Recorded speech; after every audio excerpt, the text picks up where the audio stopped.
Allah tidak tambahkan identik dengan finansial dan materi. Tapi sejatinya Allah ketika mencintai seorang hamba dan menginginkan kebaikan kepada seorang hamba, maka Allah akan fahamkan dia tentang agama. Dan inilah yang menjadikan kita bisa bernafas sedikit lega. Ketika hari demi hari kita ditambahkan pemahaman kita tentang agama, terutama tentang Al-Quran dan Kitabullah, yang semoga setiap kaidah yang kita kaji dan kita pelajari akan menambah satu persatu kebaikan dalam kehidupan akhirat dan dunia kita. Hari ini kita akan belajar pada kaidah yang ke-8. Tentunya kita sudah mempelajari 7 kaidah. Kaidah yang pertama adalah, kaidah yang kedua adalah, kaidah yang ketiga adalah, kaidah yang keempat adalah, kaidah yang kelima adalah, kaidah yang keenam adalah, kaidah yang ketujuh adalah.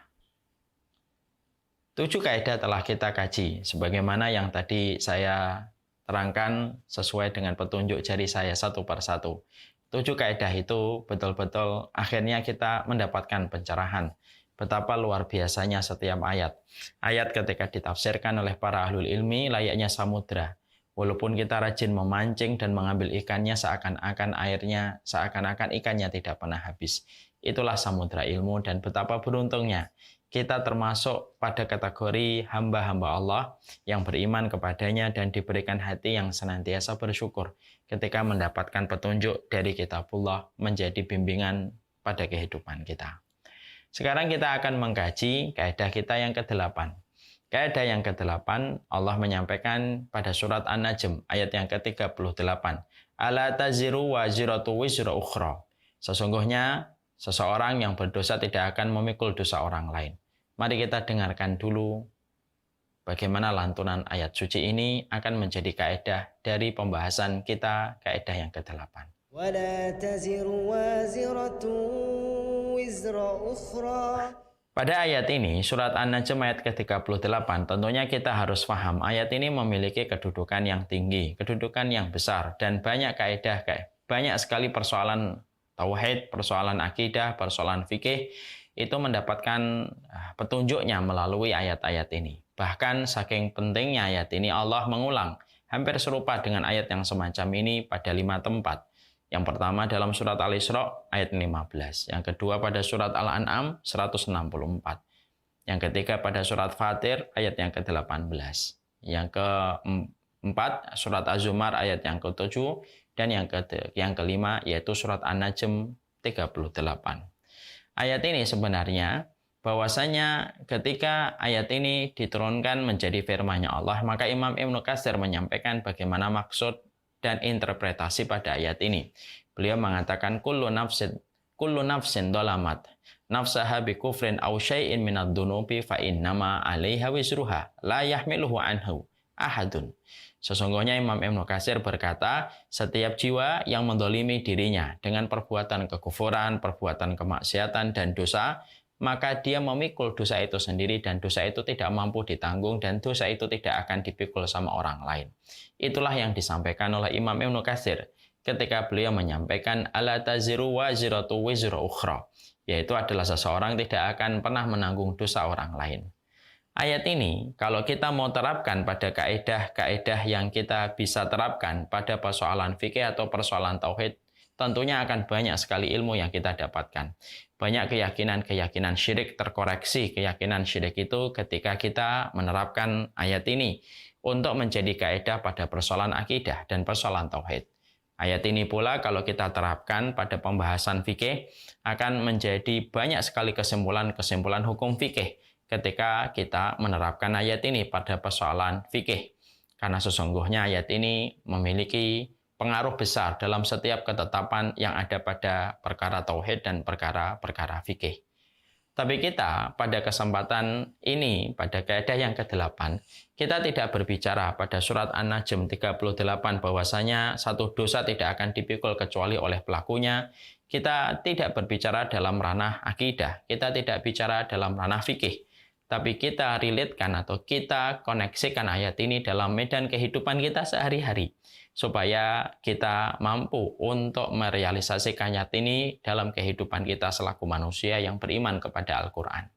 Tentunya tanpa menafikan betapa pentingnya pembahasan ayat ini berkaitan tentang tauhid dan fikih, yang insya Allah mungkin dalam kesempatan yang lain kita akan menjelaskan bagaimana kedudukan ayat ini berkaitan langsung pada persoalan tauhid dan berkaitan langsung pada persoalan fikih.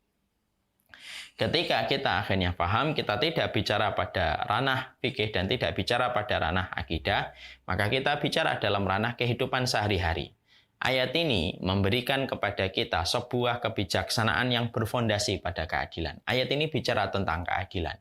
Karena sesungguhnya ketika kita sudah sepakat bahwasanya keadilan itu merupakan salah satu karakter orang yang beriman ketika memiliki sifat adil, sebagaimana Allah mensifati dirinya dengan kata adil, maka sesungguhnya keadilan itu konsekuensinya.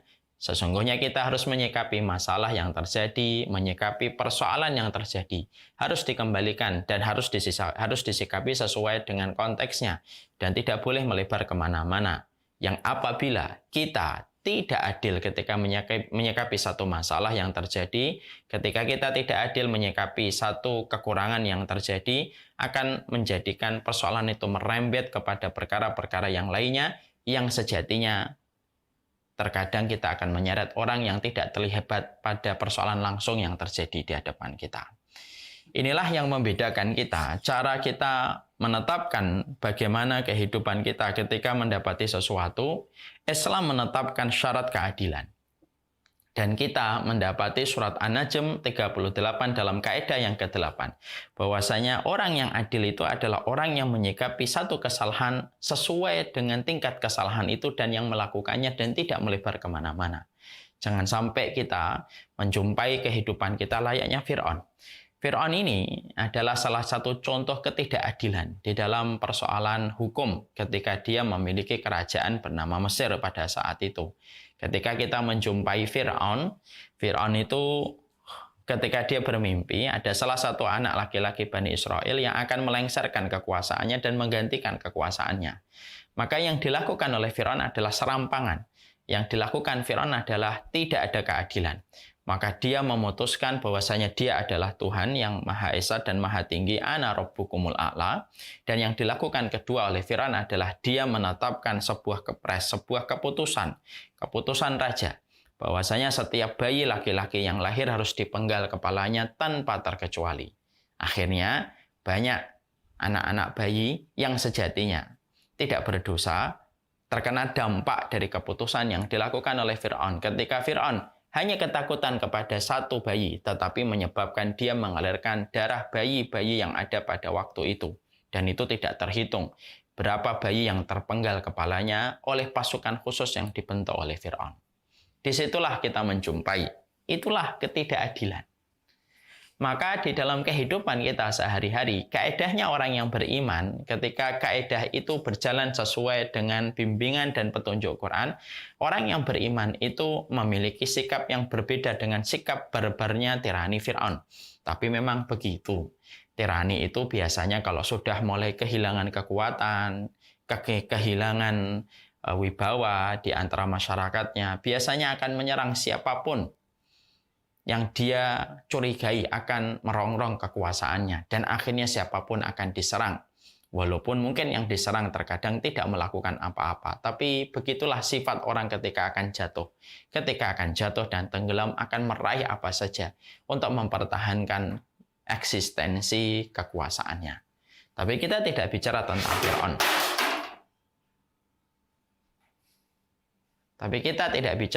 Fir'aun. Maaf, ada sedikit iklan. Tapi kita tidak bicara tentang Fir'aun. Kita bicara tentang kaidah ini ketika kita praktekkan dalam kehidupan. Sesungguhnya disinilah kita akhirnya paham. Ketika kita bicara ala taziratu waziratu wizra ukhra, berarti kita diperintahkan oleh Al-Quran, kalau kamu mendapati ada kesalahan orang yang terjadi dalam teras kehidupan kamu, dalam urusan kamu, dalam profesimu, dalam kehidupan rumah tanggamu, maka putuskanlah yang salah itu diberikan hukuman kepada yang salah. Dan tidak boleh bagi kita merembetkan hukuman itu kepada mereka yang tidak salah hanya karena emosi yang kita miliki. Contoh, kaidah ini kita lakukan dalam konteks kehidupan rumah tangga. Ada seorang laki-laki, dia mendapatkan masalah di dalam kantornya. Ketika dia lupa bahwasanya seorang laki-laki yang baik itu harus mengiris mana urusan kantor dan mana urusan rumah. Kalau urusan kantor, biarkanlah itu di kantor. Kalau itu pun beban, kalau itu pun problem, biarkan beban itu, problem itu menempel pada dinding kantor. Dan jangan bawa ke rumah. Nah, itulah sikap yang benar seharusnya. Tapi ternyata terkadang kita lupa karena beban berat masalah yang kita hadapi menjadikan kita lupa untuk menempelkan beban itu pada dinding kantor. Tapi kita bawa ke rumah. Setelah kita sampai di rumah, lalu kita menjumpai ada anak kita yang sedang bermain-main, agak sedikit nakal. Istri kita yang lupa menyediakan makanan ataupun air hangat ketika kita pulang. Maka serta-merta itu menjadi trigger kita untuk menumpahkan segala beban yang kita miliki, memarahi istri kita, memarahi anak-anak kita, yang sejatinya anak kita tidak salah, karena nakal sedikit merupakan batas kewajaran fitrah seorang anak. Yang mana istri kita pun tidak perlu kita marahi sebesar itu ketika dia lupa menyediakan air hangat untuk kita, karena kelelahan dia mengurus anak-anak di rumah ketika kita berada di kantor. Dan ketika kita lupa terhadap ayat ini akhirnya ketika dilupakan dan dilalaikan serta tidak menjadi panduan bagaimana kaidah kita di dalam harian kita, akhirnya kita suka sekali menyalahkan. Yang kita salahkan justru yang sejatinya bukan terkena langsung atau bukan penyebab kekalutan kita, bukan penyebab problem kita. Kita salahkan, kita marahi, dan akhirnya masalah kita bukannya berkurang. Beban itu akan bertambah. Karena kita menyeret pada gelanggang masalah yang kita hadapi dengan kemarahan kita yang menjadikan anak kita akan tergores hatinya, yang menjadikan istri kita akan sedih ketika usahanya selama seharian tidak dinilai hanya gara-gara lupa menyediakan air hangat. Dan itulah yang diletakkan oleh syariat, itulah yang dijadikan spotlight oleh ayat ini. Janganlah kamu suka memikulkan beban dosa dan beban hukuman kepada orang yang sejatinya tidak ada kesalahan yang dia lakukan. Kalaulah Allah tidak pernah membebankan dosa kepada seseorang yang tidak melakukan dosa itu, dan dosa tidak pernah dipikul sama orang lain, harusnya pun kita memakai ayat ini untuk kita tarik pada kehidupan kita sehari-hari. Jangan suka menambah masalah ketika kamu menjatuhkan kesalahanmu, kekesalahanmu, kemarahanmu kepada orang yang sejatinya tidak salah.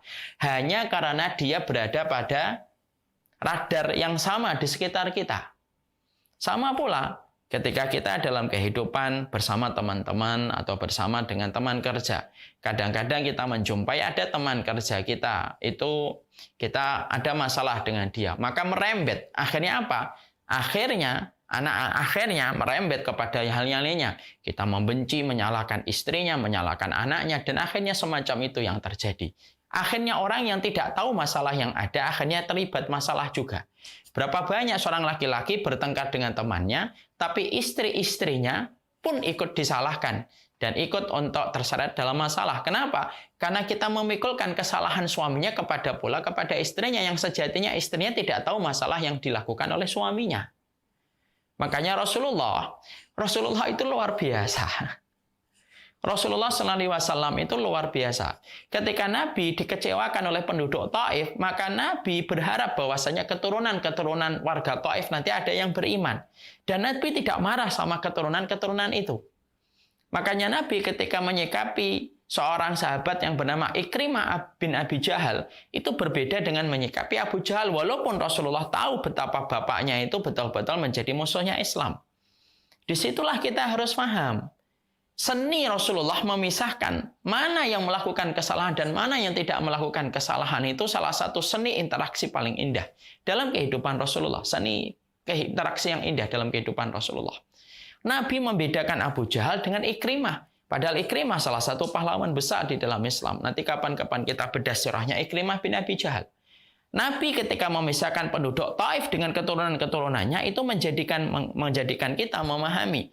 Jangan suka membebankan satu masalah, satu hukuman kepada setiap orang hanya gara-gara kesalahan kita, yang sejatinya orang yang tidak melakukan kesalahan ikut terseret dengan apa yang kita lakukan ketika kita kesal.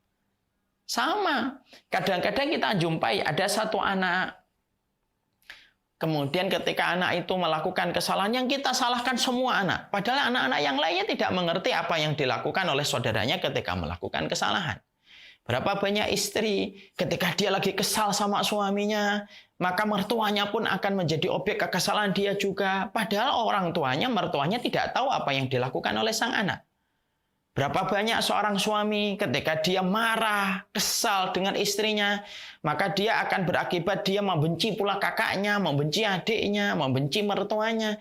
Padahal kakaknya, adiknya, mertuanya tidak tahu masalah yang dilakukan oleh saudara mereka. Jadi ternyata kaidah ini, Masya Allah ya, dulu saya memahami kaidah ini, ala taziratu waziratu wizra ukhra, surat An-Najm 38, saya mengira bahwasanya ayat ini hanya bicara dalam konteks akidah, ataupun dalam konteks fikih. Tapi ternyata ayat ini tidak sesederhana itu. Ayat ini ketika kita meletakkan dalam kaidah harian kita, apabila kita realisasikan ayat ini pada kehidupan nyata sehari-hari kita, Masya Allah, ayat ini memberikan kepada kita petunjuk. Jangan pernah pikulkan kesalahan yang dilakukan oleh orang kepada orang yang tidak melakukan kesalahan itu, yang akhirnya menjadikan masalah yang kita dapati dan kita jumpai berlarut-larut, menjadi tambah gelap, menjadi tambah hitam, disebabkan kita memikulkan hukuman bukan kepada pelaku yang melakukan kekurangan dan dosa itu atau kesalahan itu, tapi memikulkan hukuman kepada orang-orang yang ada di dekatnya.